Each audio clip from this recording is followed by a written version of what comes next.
Hey guys, so Lord here, back again with another action figure review. Today we're going to be continuing our looks at the Masters of the Universe Origins Cartoon Collection 2000X with good old Teela. Brought to us by the fine folks over at Mattel, who remain fine folks despite the fact, if we cut right to the chase and get into the meat and taters of this review and take a look see at all Teela has to offer in terms of accessories. She only has a staff of Ka. Not Kaka. Ka. Shut up. Which is fine, but I am pretty sure she had a sword and a shield too. And that wasn't just a thing with the toy. So it sucks we didn't get that here. Although if you want to blow your life savings and get those accessories, you can always buy the Mondo one. Because God forbid those SOBs make anything under $100. Fight me in the comments if you want, but I'm right.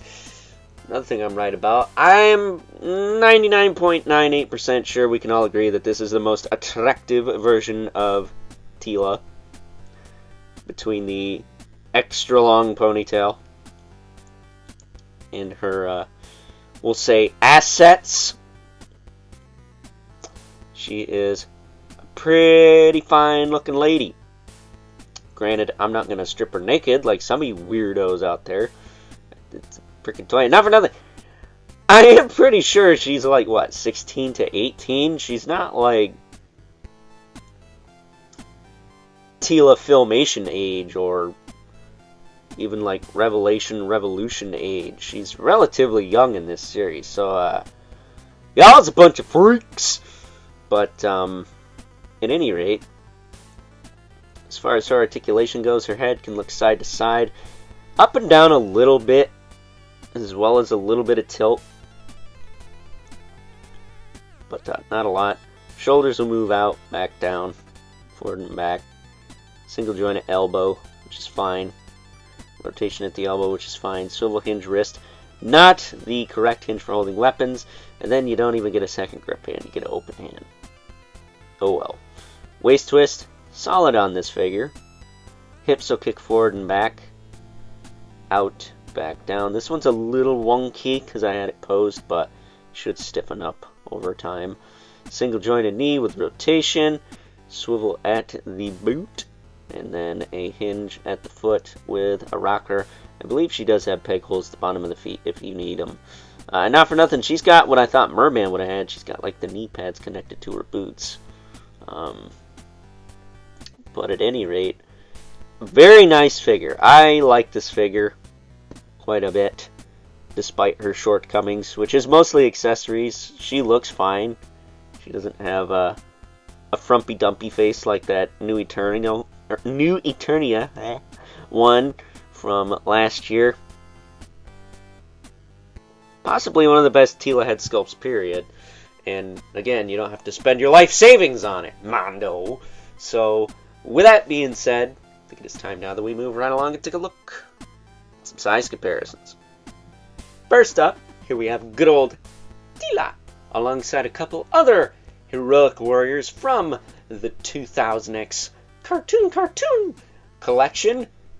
First up, we got He-Man, the most powerful man in the universe, who we've already taken a look at here on the channel, so please check that out if you haven't already. Really appreciate it if you did.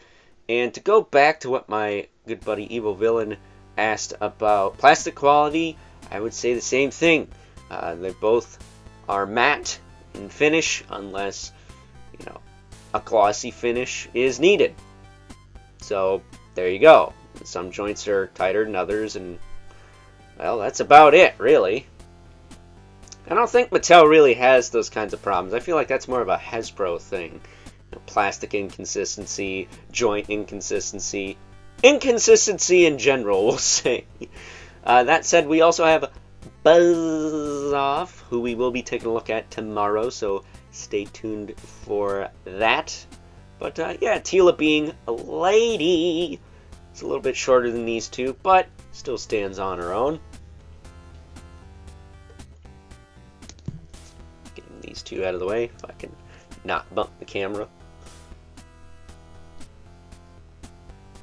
bring in our 2 regulars, the Mythic Legion's brother Mandibolith, and the infamous